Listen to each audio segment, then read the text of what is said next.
coming at you from my computer because that last video was a lot of movement. It's been a month and a half since I vlogged. Not as tan, but still nice and freshly. I was fresh out of the shower of that last one, and now I'm fresh out of the shower of this one. Just a new pajama top. Really trying for you guys. Can you tell? Obviously didn't listen to myself, and I got my nails done. I did a few things this past month that I'm not really happy about, and buyer's remorse is real. So the main thing that I'm focusing right now, and if you don't want to listen to this, please stop listening because it's just going to be a money rant. I'm just trying to be better. And last year I bought CrimeCon tickets.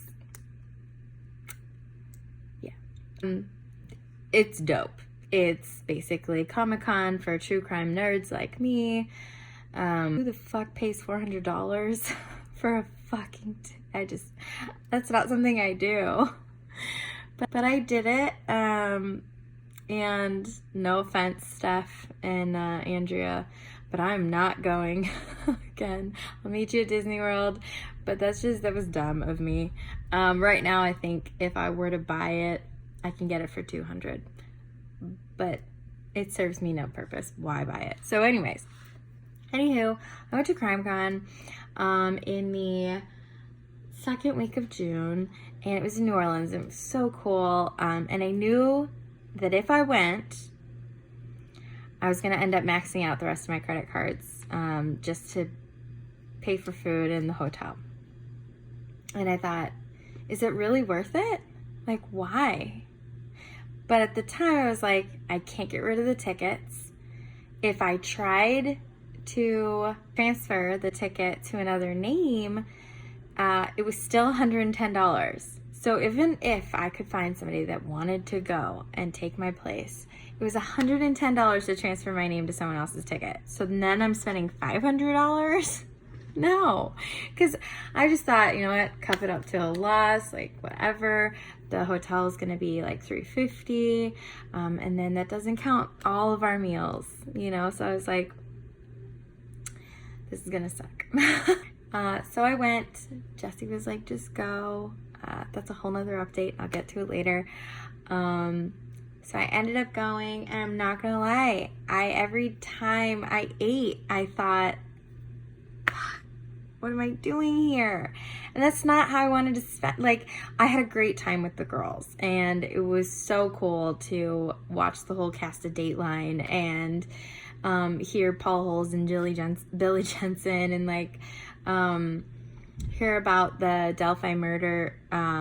You know, watching the panel with Nancy Grace and the dad and the grandpa, that was insane. But at the same time, I did not like that feeling I had deep down going, what the fuck are you doing? Stop. Oh, dehydrated much? Jesus. So that was very unsettling, and I'm definitely not going there again. So that just, I'm not going there like mentally, physically, literally. Anyways. So I went and got my nails done before CrimeCon, and I got, it was pretty dope. I got blood spatter nails. That was cool. Oh, hello. God. You know you're a real YouTuber when you use your fucking computer screen as light. I'm saying this like people are watching it. Oh, hello.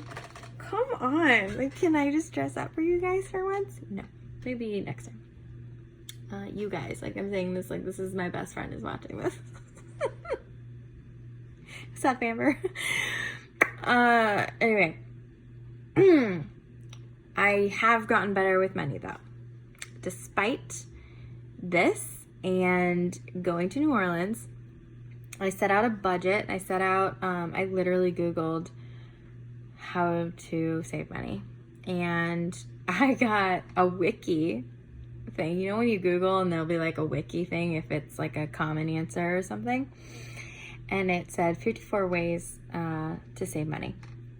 I, of course, click on it, and it takes me to a website. And one of the main ones was obviously build a budget.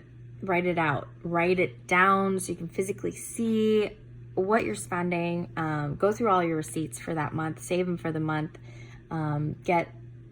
Look at your bank statement. See what you're taking out and that you're just paying. And then the cash envelopes was a big thing for me. And I was like, that makes a lot of sense. So another article I was reading said, when you spend money with your debit card, you just go into the store, you feel like it's, how did they say it? They said it's harder to give away cash. So like if you got $40 in your hand, you can only spend $40, right? That's it. You don't have any spare change. You have nothing else in your wallet, maybe a penny, but that's all, right? So if you go to Target though with your Target debit card or your Target credit card, and you spend $42, you can't, you know what I mean? You just can't with the cash. So it said like write out how much you're going to need for grocery for that month or whatever. That part I haven't gotten to because I really haven't gauged how much I need for groceries yet, because I've been gone so long, like so much. Like after that video, I actually got rid of those back-to-back Londons because I was still so sick and I could not get better. I had that really raspy voice, and then I just got like to the point where I still had ear block for a good week and I could not get rid of it. And I knew that if I was going to fly, it was just going to get worse, because that's what happened when I came back from Texas. So I actually went to Sydney that following week. I got rid of those 2 Londons. That was good. I went back, I went to Sydney. I had a few days off. I went to Tel Aviv. I went to London. I went and saw Hamilton. That was so dope. And I got to meet up with a girlfriend while I was there. That was so cool. And then I had a few days off. Then I did Tel Aviv, had a few days off. And then I did, my mom didn't want to work, so I took her Melbourne from her, and I did a Shanghai in LA as well. So it was kind of cool. I didn't have to commute to work. And then I picked up a Maui, and I got really burnt because it is June gloom here in Hermosa Beach, and it sucks. So it's just been like, it's just gloomy. Like it looks like it's bright out there. It's just gloom. It's just bright clouds because the sun's like, I'm trying to come to you, but the clouds are so thick. So anyway, so I went to Maui. So bougie. Went to Maui, and I was so excited to get a tan. So excited enough that I did not reapply my sunscreen, and I got real burned, and it peeled. It was very painful to work back. Like so painful. Also, I left my wallet. Now, that is the second time I've done that. The last time was on a 4-day trip, which totally sucked. Especially when I was in Houston, because I did so much flying in and out of Houston, 2 days out of the 4 days, and they don't have Apple Pay anywhere in Houston. I was pissed. So Apple Pay is really what saved me. So I actually ended up going to the ABC store in Maui. I went and got cash, and anyways, I actually bought a pearl necklace to put my ID on, because my lanyard, it was like a little scratchy, and I was so burned right here that anyway, so there was that. What else?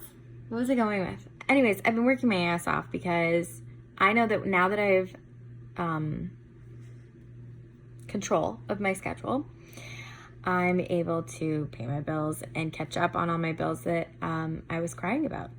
And as much as I'm still frustrated, because that's only 1 month of work, and I'll probably be frustrated for the next few months, it just feels good to know what my paycheck was.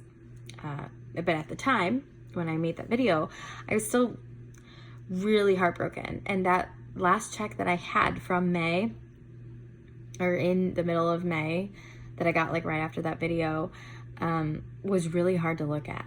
It was rough, and I had to ask my mom for money, and that was really hard. That was rough. I'm also going through a lot of behavioral changes and issues. Therapy has really been helping me, and it's been a whirlwind, honestly. I'm blown away by what I see in my issues and the things that I've actually sat down and tried to notice and take it all in, what I was doing.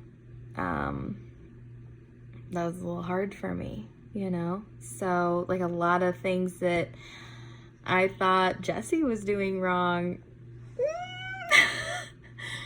Yeah, but girl, you did this. And it was crazy. Just, anyway. So, yes, I have been talking to Jesse, and yes, he's been going to therapy, and my relationship is nobody's business.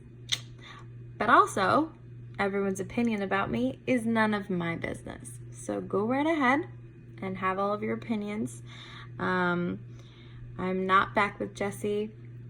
We are just, you know, talking and hanging out and really basically re-getting to know each other. It's kind of cool. I suggest anyone that's not in a toxic relationship to try it. It's pretty cool, because I mean, like, he was always my best friend. He was my guy, and nobody compared to him. And it was really cool. We had a recent conversation. I'm gonna stop here with this story, but we had a recent conversation about our dating life that we had outside of us. You know, in between our breakup, after he actually moved out, because I wasn't going to date while he was still living here. That would be weird. That was weird. That would be weird. So we stopped really talking, I'd say, right after he moved out, because we tried to like normalize it, and we couldn't, because I would still get mad, and I was still upset, and I was still crying, and it was horrible. And then we tried to like hang out, like, I don't know, the beginning of the year, and it was like he got comfortable, and like, I guess like he had a spare key to my house, and I'm like, just come over, I don't know, desperate times, whatever, you know, shut up. And we still got too comfortable. We still were like, okay, we fought, and it was dumb, and I wasn't going to therapy regularly, and I don't think I'd found one yet, a therapist. And then when I finally found a therapist, oh, it was so nice. It was like a wake up alley. But I was also dating like crazy. So anyways, we started to talk about our dating life, and we started talking again, I would say in April, when we saw each other. We went to our friends in Texas, and then in beginning of May, and then it wasn't until like maybe the middle of May when we started really talking to one another. So a good month and a half now that it is literally the end of June. And I feel like I'm talking to a different person, and it's in a good way. He's changed so much, and it's nice. It feels really good. It feels healthy. Before it didn't feel healthy. There was a lot of things he needed to deal with, and so did I. It's been great, and I feel really, I can't explain it. Meet someone that knows what your love language is, and then acts on it. Because one thing that's really hard is you meet someone that knows what your love language is and doesn't act on it. And it's almost like you're begging them to do the things that you want. And that should never be it. So it's pretty cool. And I'm speechless. And that's all I'm really going to say about it. Maybe I'll share later, but I'm really happy with where I'm at in my life right now. So money, still working on it. and I'll probably talk about it again. I don't want this to be crazy long, and it already is. And yeah, I'm getting there. Okay, just gonna work my ass off. Don't take this away from me. Oh wow, is that eyeliner from yesterday? You're so cute. Oh my god. Okay, bye.